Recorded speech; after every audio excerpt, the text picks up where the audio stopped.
You are gathered here today because you love science. And as lovers of science, you will be aware that our various scientific disciplines have rules and laws. In physics, the law that the energy of a system is equal to the mass multiplied by the speed of light in a vacuum squared. This law always applies. The law of gravitation always applies. Even chemistry has nice constants that you can rely on, such as Avogadro's number. But biology is the naughty science. Biology does not abide by rules.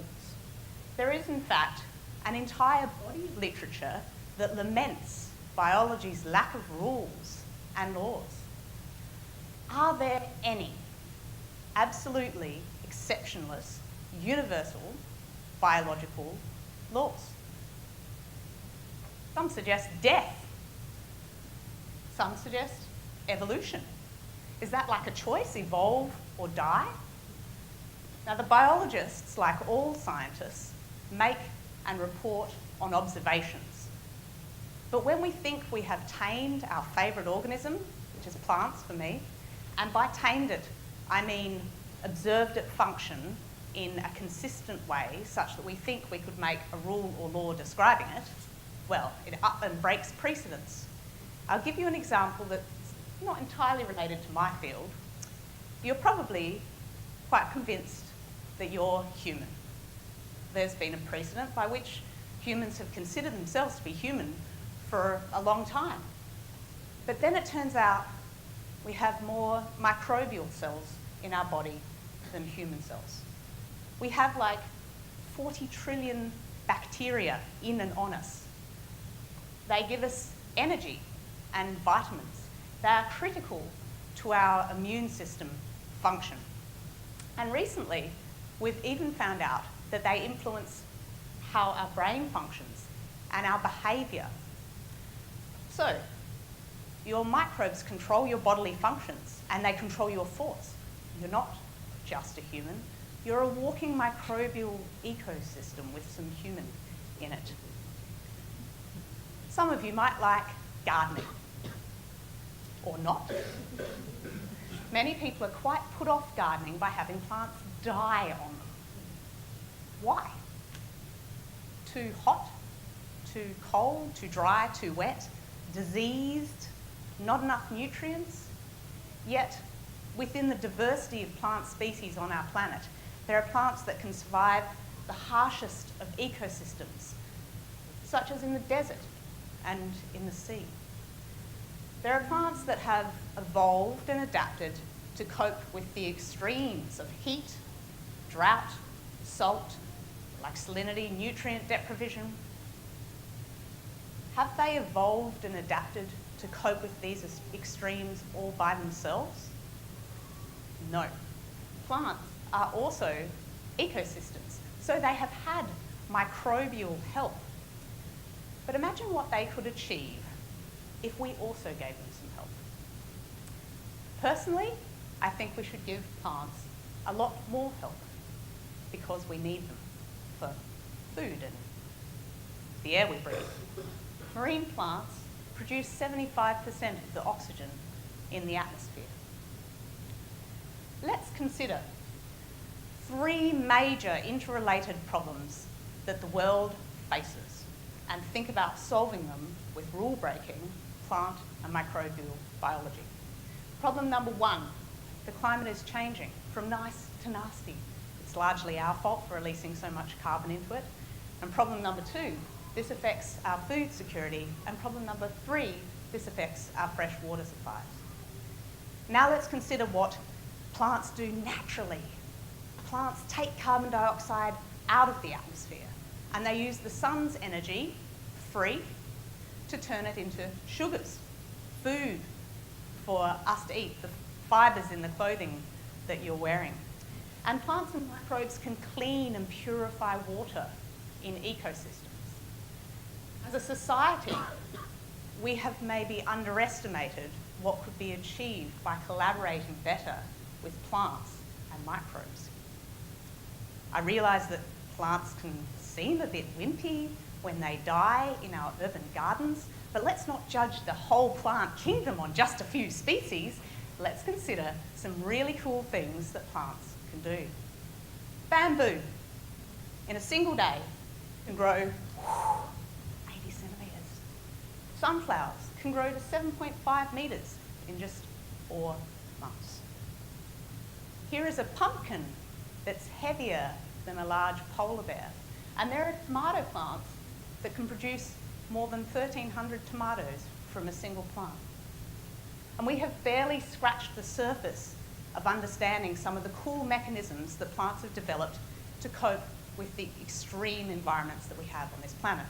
So, for example, we generally assume that higher plants will, draw water up through their root system to their transpiring leaves, but not this rule-breaking rhubarb. On the rare occasion that it rains on these plants found in the desert in Israel, they can harvest and capture 16 times more water than the neighbouring plants in the region on their leaves, and they direct the water down into their root system. They're like self-irrigating. And this grass, from growing happily, if it experiences drought and it is starved of water down to only 5% of its relative water content, a state which would leave most organisms for dead, if rewatered, this grass can come back to life and grow again. It's a rule breaker. Did you know that scientists once found a seed in the frozen burrow of an Arctic squirrel?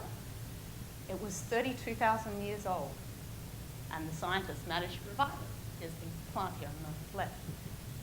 This olive tree on the Greek island of Crete is so lovingly cared for by the local villagers that it still produces olives despite being 2,000 to 3,000 years old. Of the hundreds of thousands of plant species on our planet, around 80,000 of them are edible. But we really only take advantage of 150 of those. And none of them eat us, by the way, so that's a pretty good deal that we're getting. But part of the reason why we have so many different plant species is because they have evolved and adapted to the many different environments that we have. Evolve or die might have been the options. Do you remember back in 2006 when a key evolutionary gap between animals of sea and animals of land was bridged by the finding of a fossil fishapod, an animal both fish and tetrapod?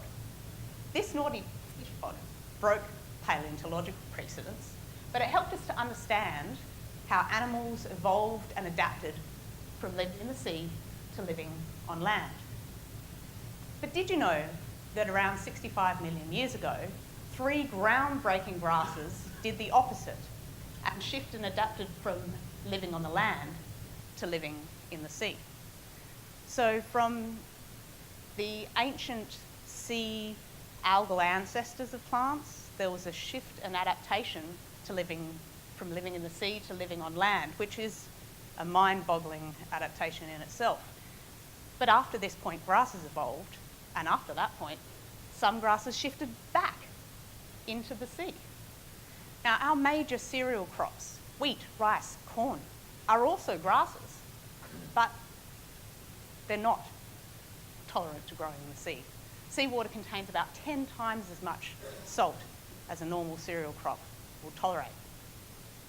So it sounds ludicrous, doesn't it, that we would irrigate cereal crops with seawater? In February this year, biologists reported the genomic losses and gains involved in a grass shifting and adapting from living on land to living in the sea.